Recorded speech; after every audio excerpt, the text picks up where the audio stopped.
Hello, and welcome to the Newcomers Case Study webinar. Today, we're focusing on a case study for the Community Volunteer Income Tax Program.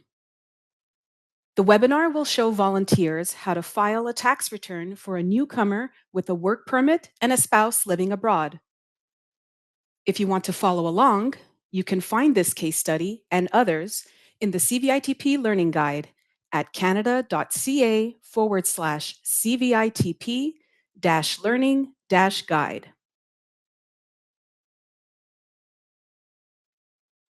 By the end of this webinar, you'll have a better understanding of how to prepare a newcomer's tax return and how to enter the information into the U-File CVITP software.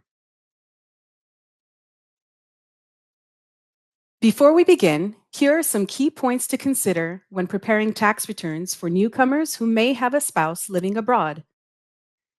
It's important to understand that the term newcomer only applies to an individual for the first tax year in which they live in Canada. The date of entry, or the date a newcomer arrived in Canada, is also important. You need to know that a spouse living outside of Canada, also referred to as a non-resident spouse, doesn't need to submit a tax return. However, we need their name and net income for a newcomer's tax return. And lastly, you need to confirm the newcomer's income earned outside of Canada while they were not resident of Canada. For more information, we recommend you review the topic, What to Consider for Newcomers, under the Tax Considerations for Specific Situations from the CVITP Learning Guide. Now, let's take a closer look at our case study.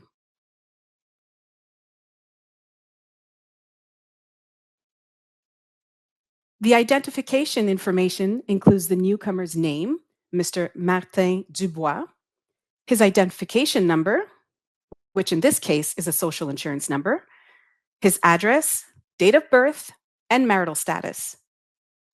We also have his spouse's name and date of birth. More information on the possible identification numbers a newcomer may have can be found in What to Consider for Newcomers in the CVITP Learning Guide.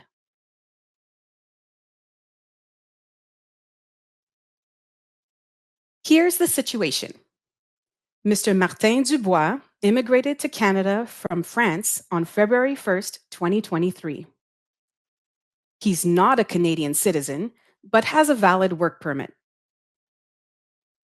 After he arrived in Canada, he worked 2 jobs. In 2023, Martin earned the equivalent of 5,000 Canadian dollars when he was employed outside of Canada. Martin's wife, Simone, still lives in France.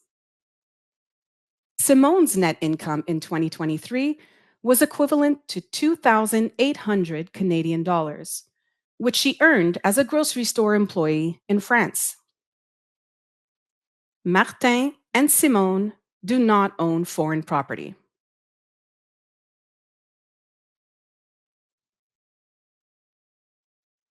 Martin provided 2 T4 tax slips for both jobs he worked when he arrived in Canada. We'll use the information on these slips to prepare his tax return in the U-File CVITP software. Copies of the tax slips and all background information are in the CVITP Learning Guide. Let's start with the identification page. Make sure the individual's information is entered correctly. If the name or date of birth do not match what the CRA has on record, you will not be able to e-file the tax return. At the bottom of this page, enter Martin's province of residence and select married as his marital status. Martin and Simone are still considered married, even though they are living apart. The next page is the spouse interview type. Since Simone still lives in France, she does not need to submit a Canadian tax return. For this case study, select net income only. The CRA needs this information to calculate the benefits and credits for Martin while he is living in Canada. The software will then ask for the spouse's basic information. Enter Simone's name and date of birth. Leave the social insurance number field blank because she doesn't have one. Select No for was your spouse a Canadian resident in 2023? And was your spouse an immigrant in 2023? Then enter Simone's net world income of 2,800 Canadian dollars. Next is the current address page. The address entered needs to match the individual's current home or mailing address. This information will update the address CRA has on record. The following page is the Canada Revenue Agency page. Select Martin's preferred language. This will allow Martin to receive future communications from the CRA in the language of his choice. Select Yes for the question, are you filing an income tax return with the CRA for the very first time? For the 3 questions that follow, select No. Since Martin is not a Canadian citizen, select No for the question, do you have a Canadian citizenship? Scroll down on the same page and fill in all mandatory fields. At the bottom, there is a section on email notifications from the CRA. Leave the email address field blank. If an email address is provided, CRA correspondence will be sent electronically through My Account. Newcomers typically don't have My Account because it's their first time filing. Adding an email address could risk them missing important mail from the CRA. So for Martin, we'll select No to the statement, I accept the terms and conditions, and I choose to receive email notifications from the CRA. Next is the e-file page. For this case study, select No to the question, will you be using the CRA Autofill My Return service for this taxpayer? Answer Yes for the question, will you be using e-file to submit this return to the CRA? More information on CRA's Autofill My Return and e-file services can be found in the CVITP Learning Guide under the CRA Electronic Services section. Let's move to the interview setup page. The interview setup identifies the topics related to the individual's tax situation. For this case study, tick the box next to immigrant, emigrant, non-resident taxpayer within the specific situation section. Since Martin has employment income, tick the box next to employment income and employment insurance benefits.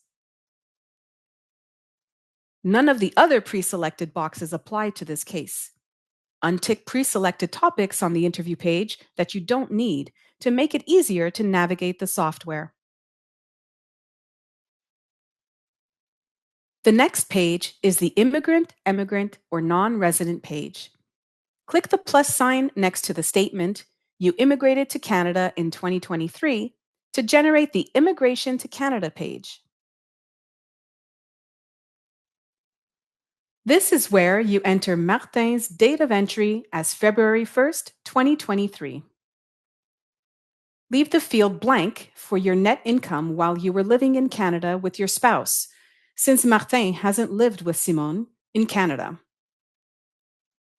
Although no Canadian-sourced income was earned while he resided outside of Canada, you still need to select Income from Employment in Canada from the drop-down menu and enter a value of $0.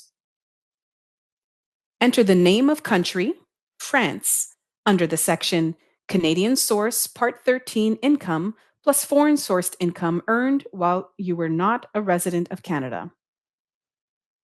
Select Net Employment Income from the drop-down menu, since Martin earned employment income in France. Enter the income amount, $5,000, that he earned while he resided outside of Canada. This income isn't taxed in Canada. It's only used to determine how the non-refundable tax credits will be calculated. Next, on the T4 and employment income page, Click the plus sign next to T4 Income. This will generate the page T4 Statement of Remuneration Paid. Let's start with the T4 tax slip Martin received from Pete's Market. Enter the information from the tax slip into the corresponding fields. For example, enter the employer's name, Pete's Market, $6,600 from box 14 into the employment income field, and select Ontario as the province of employment. Review every box from the T4 slip and enter the information into the matching field. When you're done, return to the T4 and employment income page by clicking it in the left side menu. Click on the plus sign next to T4 Income to add the second T4 tax slip from Janitors Inc. Just as you did earlier, enter the information from the second T4 tax slip into the matching U-file fields.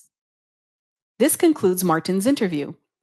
Now let's look at tab 3, Review, to see how the information entered affects the results. Click the Review tab for a summary of the final calculation of Martin's tax return. In this case, he receives a refund.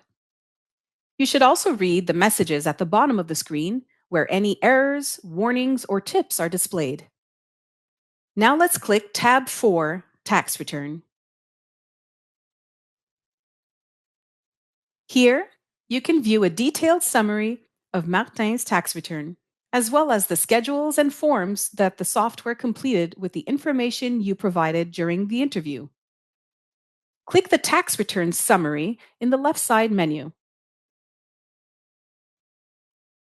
You'll notice that Martin's income earned before he immigrated to Canada is not included in the tax calculation. However, it's used to calculate certain credits and benefits. You may also notice that some tax credits are calculated based on the number of days he spent as a resident of Canada. An example of this is the amount claimed on line 30,000. If you click on World Income in the left side menu, you'll see the income Martin earned outside of Canada and the number of days he was a resident of Canada in 2023. Once you finish reviewing the tax return and confirm that the information was entered accurately, you can move to tab 5, E-File. Since this is a case study, we can't access the E-File steps and screens. In the U-File overview, available in the CVITP Learning Guide, you will find details on how to e-file a tax return and an overview of the tax software used by CVITP volunteers. A 3-part video is also available. It provides an overview of the U-File software and its functionalities. This is the end of the webinar. Thank you for joining us today. We hope you gained a better understanding of how to file a tax return for a newcomer. If you need a refresher, today's webinar and other videos are available on the CVITP Learning Guides video gallery. Visit canada.ca/CVITP-learning-guide. CVITP learning resources are for program participants. Please do not share them.